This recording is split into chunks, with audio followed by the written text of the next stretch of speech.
task is making shortbread. So I thought I'd do a little video of how you can approach that, different ways you can incorporate sensory elements, skill development, and you may be able to hear, I have a wee helper. Let's go! Right, and the first thing we got to do, wash our hands. So what I've done here is the Makaton sign for washing your hands, but please don't worry if you don't know Makaton signs for different activities. You'll notice the Makaton sign for washing your hands looks a lot like pretending to wash your hands. Acting it out and gesture are all fantastic ways of helping your child to understand what it is that you are communicating. And we go. Rub, rub, rub, rub, rub. Ow! Rub, rub, rub, rub, rub, rub. Yeah. My wee helper definitely hasn't learned how to wash her hands independently yet, so she's getting a lot of help here. But for some of our young people, you will be looking for a lot more independence here with washing their hands, getting soap, rubbing their hands, etc. Equally, if some of our more sensory learners benefit more from spending time exploring the water, feeling the soap against their skin, having a smell of the soap if it's a scented soap, please feel free to spend the time on that if that's what they are communicating they are benefiting from today. Wash those hands and make them all clean. Wash those hands and make them all clean.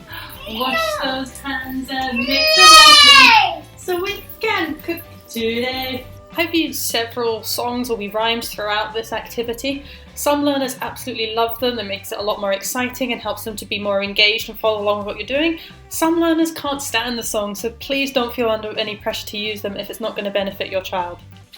Rub, rub, rub and make them all dry, so we can cook today. Emma, you say biscuit. You say biscuit. If you're using any of the Makaton signs throughout, you might want to be mindful of doing this alongside your child's existing communication system, whether that be TouchChat, Podbook, a Pixon board. However they are working on building their communication skills, we can incorporate Makaton alongside that to expand their communication opportunities. Right, how about, here's that one. Sugar. I weigh out most of the ingredients for this task myself, however I do involve my wee helper in weighing out the flour at the end of the activity, and that gives an opportunity for us to work on numeracy skills with more, stop, too much, and also communication skills throughout. Our most able learners might be looking to weigh more of the ingredients and even be able to recognise when the reading on the scales tells them they've got enough of an ingredient. Our most sensory learners, on the other hand, might be looking to have more time to interact with the ingredients, to have a sniff, a feel, a taste. And now we need butter. Butter. You got that? Right. You gonna drop it in the bowl? How do you do it? Drop it in the bowl. Drop it in the bowl. Drop it, drop it, drop it in the... Emma, do.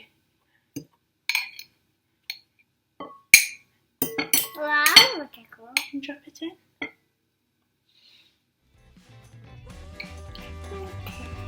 Okay. You're gonna mix it, good girl. Mix it round all together. Round and round and round and round and all together.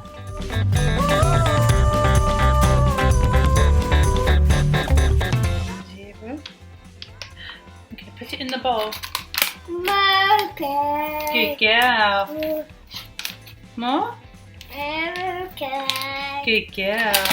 More? Oh, you got it. Your hand's greasy with the butter.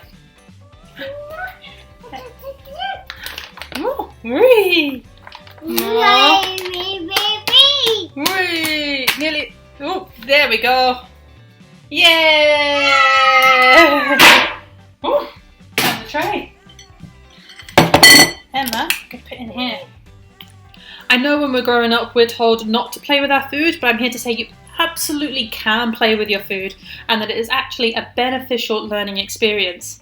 Here I'm sifting the flour not just to remove any lumps, but also to make it a bit more fun to interact with, and this can be especially valuable for some more sensory learners. It's all good. You're going to tap, tap, tap. Good girl.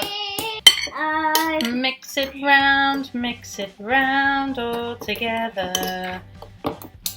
Round and round and round and round and all together. I let my wee helper have a wee taste of the mixture as we were cooking.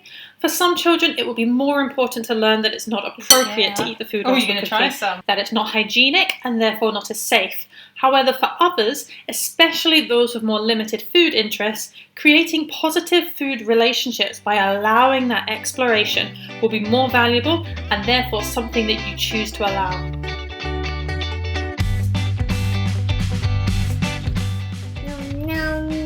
Yum yum. How's that? Squidgy. Back in the bowl. Here we go. Forward and back, roll the dough and make it flat. Forward and back, roll the dough and make it flat. Emma, do it. Don't be afraid of repeating yourself. It is a fabulous tool that helps our children to remember what we have shown them.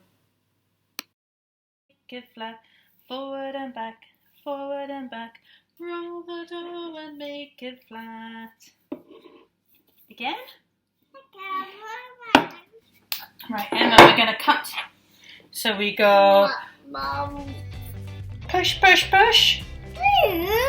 And a wiggle, wiggle, wiggle, that's right, wiggle, wiggle, wiggle. This approach isn't for everyone, but one of my favourite teaching tools is just being a little bit silly. It's fabulous for helping our learners to see why they should be involved, find it fun, and to help them create memorable learning experiences.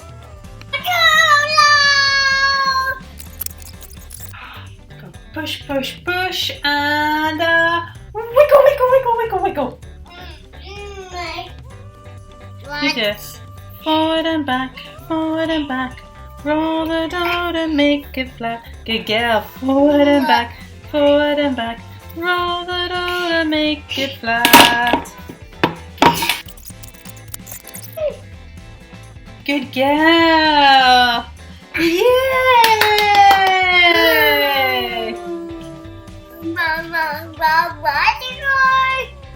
Well done.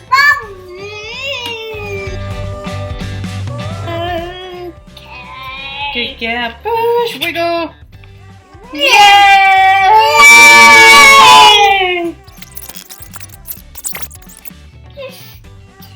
You're going to squish it. Put this one on the tray and you can squish this bit.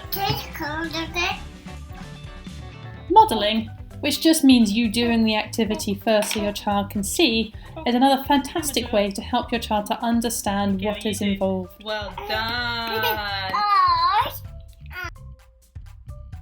Oven hot. Even if your child isn't interested in doing any baking today, you can still incorporate learning experiences as you help them to understand how to stay safe in the kitchen with your usual cooking routines, making your lunch and dinner.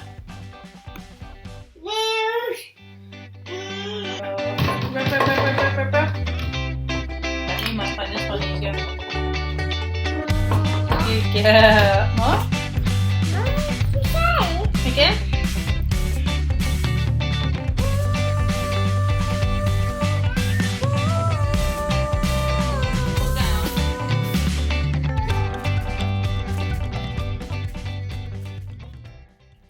So let's say you get to the end of this activity, or as much as you or your child are willing to take for today, and you don't have a single biscuit to show for it. Have you had fun? Have you had a chance to do something new with your child and for them to explore something a little bit different? Have you had a chance to build on communication skills by talking about what you're doing, what you like, what you don't like? If you've answered yes to any of those, then you have had a successful learning experience. Have fun. Bye.